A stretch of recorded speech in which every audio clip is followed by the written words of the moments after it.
Hello friends, ನಾನು ನಿಮ್ಮ ರೇಖಾ ಮನೆ ಅಡುಗೆ ಚಾನಲ್ಗೆ ಸ್ವಾಗತ. ಇವತ್ತಿನ ದಿವಸ ನಾನೊಂದು ರೆಸಿಪಿ ಮಾಡ್ತಾಯಿದ್ದೀನಿ. ಅದೇನೆಂದರೆ ವಾಂಗಿಬಾತ್ ಮಾಡ್ತಾಯಿದ್ದೀನಿ. ಅದಕ್ಕೆ ಬೇಕಾಗಿರೋ ಇಂಗ್ರೀಡಿಯೆಂಟ್ಸ್ ಎಲ್ಲ ತೋರಿಸ್ತೀನಿ ನೋಡಿ. ಜಾಯಿಪತ್ರೆ ತೊಗೊಂಡಿದ್ದೀನಿ, 2 ಮೀಡಿಯಮ್ ಸೈಜ್ ಈರುಳ್ಳಿ, ಸ್ವಲ್ಪ ಹುಣಸೆಹಣ್ಣು, ಸ್ವಲ್ಪ ಅಕ್ಕಿ ತೊಗೊಂಡಿದ್ದೀನಿ, ಟೊಮೊಟೊ, ಕೊತ್ತಂಬರಿ ಸೊಪ್ಪು, ಸ್ವಲ್ಪ ಕರ್ಬೇವಿನ ಸೊಪ್ಪು, ನಾನು ಬದನೆಕಾಯಿ ಮತ್ತು ಸ್ವಲ್ಪ ಬಟಾಣಿನ ರಾತ್ರಿಯೇ ನೆನೆಹಾಕ್ತಿದ್ದೆ. ಬಟಾಣಿನ ಬೆಳಗ್ಗೆ ಎದ್ದು ಬದನೆಕಾಯಿ ಹೆಚ್ಕೊಂಡಿದ್ದೀನಿ. ಈಗ ಒಂದು ಕುಕ್ಕರ್ ಇಟ್ಟು ಅದಕ್ಕೆ ಒಂದು 150 ಗ್ರಾಮಷ್ಟು ಎಣ್ಣೆ ಹಾಕ್ತಾಯಿದ್ದೀನಿ. ಯಾಕೆಂದರೆ ಲಾಸ್ಟಲ್ಲಿ ನಾವು ಸ್ವಲ್ಪ ತುಪ್ಪ ಕೂಡ ಆ್ಯಡ್ ಮಾಡ್ತೀವಿ, ಅದಕ್ಕೆ ಸ್ವಲ್ಪ ಈಗ ಕಮ್ಮಿನೇ ಇಡ್ತಾಯಿದ್ದೀನಿ. ಈಗ ಫಸ್ಟಿಗೆ ಸ್ವಲ್ಪ ಸಾಸಿವೆ ಹಾಕೋಣ. ಎಣ್ಣೆ ಕಾಯ್ತಿದ್ದಂಗೆ ಹಾಗೆ ಸ್ವಲ್ಪ ಜೀರಿಗೆ ಹಾಕೋಣ, 1 ಟೀ ಸ್ಪೂನಷ್ಟು.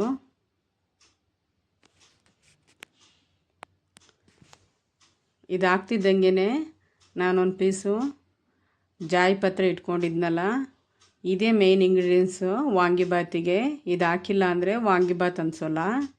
ಹಾಗಾಗಿ ಜಾಯಿಪತ್ರೆ ಇಲ್ಲ ಜಾಯಿಕಾಯಿ ಏನಾದರೂ ಹಾಕಬೇಕು. ನಾನು ಈ ಒಗ್ಗರಣೆಗೆ ಜಾಯಿಪತ್ರೆನ ಪೀಸ್ ಮಾಡಿ ಹಾಕ್ತಾಯಿದ್ದೀನಿ. ಈಗ ಸ್ವಲ್ಪ ಕಡಲೆಬೇಳೆ ಎಲ್ಲ ಹಾಕ್ಕೋಬೇಕು. ನಾನು ಮಿಸ್ಸಾಗಿ ಈರುಳ್ಳಿ ಹಾಕಿದ್ದೀನಿ, ಆಮೇಲೆ ಸ್ವಲ್ಪ ಕಡಲೆಬೇಳೆ ಆ್ಯಡ್ ಮಾಡ್ತೀನಿ. ನಾನು ಇದನ್ನು ಇಂಗಿಸ್ತಾಯಿದ್ದೀನಿ ಫ್ರೆಂಡ್ಸ್, ಯಾಕೆಂದರೆ ಅರ್ಜೆಂಟಲ್ಲಿರೋರಿಗೆ ಬೇಗ ಆಗೋಗುತ್ತೆ. ಇನ್ನೊಂದು ದಿನ ಗೊಜ್ಜು ಮಾಡೋದನ್ನು ನಾನು ಮಾಡಿ ತೋರಿಸ್ತೀನಿ. ಈಗ ಕಡಲೆಬೇಳೆನೂ ಹಾಕಿದ್ದೀನಿ, ಟೊಮೊಟೊನೂ ಹಾಕಿ ಚೆನ್ನಾಗಿ ಫ್ರೈ ಮಾಡ್ತಾಯಿದ್ದೀನಿ ನೋಡಿ. ಪಕ್ಕದಲ್ಲಿ ನೀರನ್ನು ನಾನು ಕಾಯಕ್ಕಿಟ್ಟಿದ್ದೀನಿ, ಯಾಕೆಂದರೆ ಇದು ಬೇಗ ಆಗಬೇಕಲ್ಲ. ಮತ್ತು ಮುಳುಗಾಯಿ ಎಲ್ಲ ತುಂಬ ಬೇಯಿಸೋಂಗಿಲ್ಲ ತುಂಬ ಹೊತ್ತು, ಅದು ಬೇಗ ಬೆಂದುಬಿಡುತ್ತೆ. ಹಾಗಾಗಿ ನಾವೆಲ್ಲ ಇಂಗ್ರೀಡಿಯೆಂಟ್ಸನ್ನು ರೆಡಿ ಮಾಡಿ ಇಟ್ಕೊಂಡಿರಬೇಕು. ಅಕ್ಕಿ ಎಲ್ಲ ನೆನೆಕೊಂಡು ಇಟ್ಕೊಂಡಿರಬೇಕು. ನಾನು 1/4 ಲೋಟದಷ್ಟು ಅಕ್ಕಿ ತೊಗೊಂಡಿದ್ದೀನಿ. ಇದು 4 ಜನಕ್ಕಾಗುತ್ತೆ ನಾನು ಮಾಡ್ತಾಯಿರೋ ರೆಸಿಪಿ. ಈಗ ನೋಡಿ, ನಾನಿಲ್ಲಿ ಮುಳುಗಾಯಿ ಮತ್ತು ಬದನೆಕಾಯಿ ಬಟಾಣಿನ ಆ್ಯಡ್ ಮಾಡ್ತಾಯಿದ್ದೀನಿ.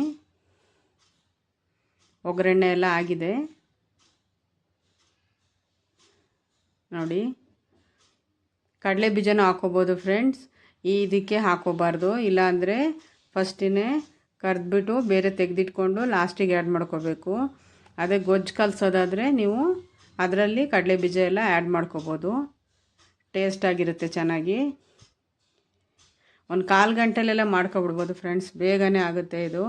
ನಾನು ಆದಷ್ಟು ಈಸಿ ರೆಸಿಪಿಗಳನ್ನ ತೋರಿಸೋದು. ಏನಕ್ಕೆ ಅಂದರೆ ಬ್ಯಾಚುಲರ್ಸಿಗಾಗಲಿ ಅಡುಗೆ ಬರೆದಿದ್ದವ್ರಿಗಾಗಲಿ ಬೇಗ ಮಾಡೋಕ್ಕೆ ಅನುಕೂಲ ಆಗಲಿ ಅಂತ. ಬೇಕು ಅಂದರೆ ನೀವು ವಾಂಗಿಬಾತ್ ಪೌಡ್ರಾರು ತಂದಿಟ್ಕೊಳ್ಳಿ. ನಾನಿಲ್ಲಿ ಸಾಂಬಾರು ಪೌಡ್ರ್ ಅಂತ ಮಾಡಿಟ್ಕೊಂಡಿರ್ತೀನಲ್ಲ, ಅದೆಲ್ಲದಕ್ಕೂ ಆಗುತ್ತೆ. ಅದು 1.5 ಸ್ಪೂನಷ್ಟು ಹಾಕ್ತಾಯಿದ್ದೀನಿ. ಮೇಯ್ನ್ ಇದಕ್ಕೆ ಬೇಕಾಗಿರೋದು ಜಾಯಿಪತ್ರೆ ಒಂದೇ, ಅದು ಹಾಕಿದ್ರೆ ವಾಂಗಿಬಾತ್ ರೆಡಿ ಆಗುತ್ತೆ. ಈಗ 1.5 ಸ್ಪೂನಷ್ಟು ರುಚಿಗೆ ತಕ್ಕಷ್ಟು ಉಪ್ಪು ಹಾಕ್ತಾಯಿದ್ದೀನಿ ನಾನು. ಈಗ ಇದನ್ನು ಒಂದು 2 ನಿಮಿಷ ಒಗ್ಗರಣೆಯಲ್ಲೇ ಕೈ ಆಡೋಣ. ಸ್ವಲ್ಪ ಗ್ರೇವಿ ಆಗಲಿ ಚೆನ್ನಾಗಿ ಕುದೀಲಿ ಅಂತ ನೋಡಿ. ಈ ಥರ ಈಗ ಕುದ್ದಿದೆ. ಇದಕ್ಕೆ ನಾನು ನೀರು ಆ್ಯಡ್ ಮಾಡ್ತಾಯಿದ್ದೀನಿ. ನೀರನ್ನು ಬಿಸಿ ಮಾಡಿ ಇಟ್ಕೊಂಡಿದ್ದೆ.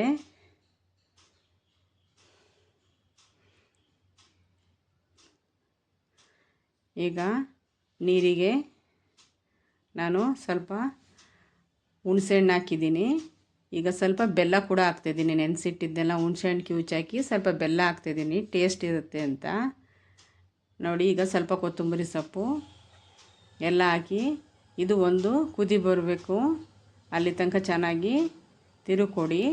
ಈ ಥರ ಕುದಿ ಬಂದಮೇಲೆ ಅಕ್ಕಿ ಹಾಕೋಣ.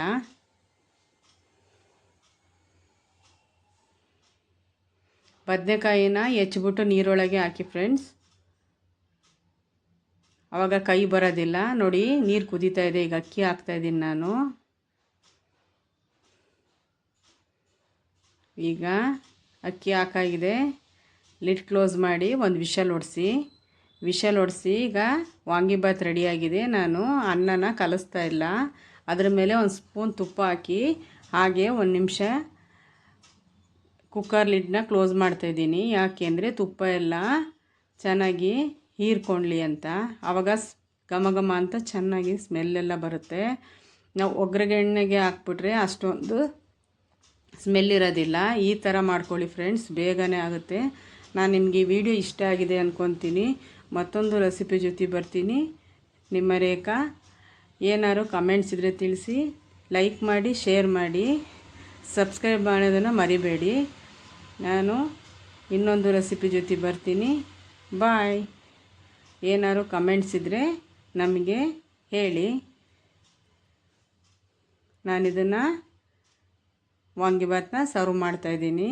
ನೋಡಿ, ಬದನೆಕಾಯಿ ಎಲ್ಲ ಒಂಚೂರು ಕಲಸೋಗಿಲ್ಲ, ಎಷ್ಟು ನೀಟಾಗಿ ಬಂದಿದೆ. ಅದಕ್ಕೆ ಇದನ್ನು ಫಟಾಫಟ ಅಂತ ಮಾಡ್ಕೊಬಿಡ್ಬೋದು ಫ್ರೆಂಡ್ಸ್, ಬೇಗ ಆಗಿಬಿಡುತ್ತೆ.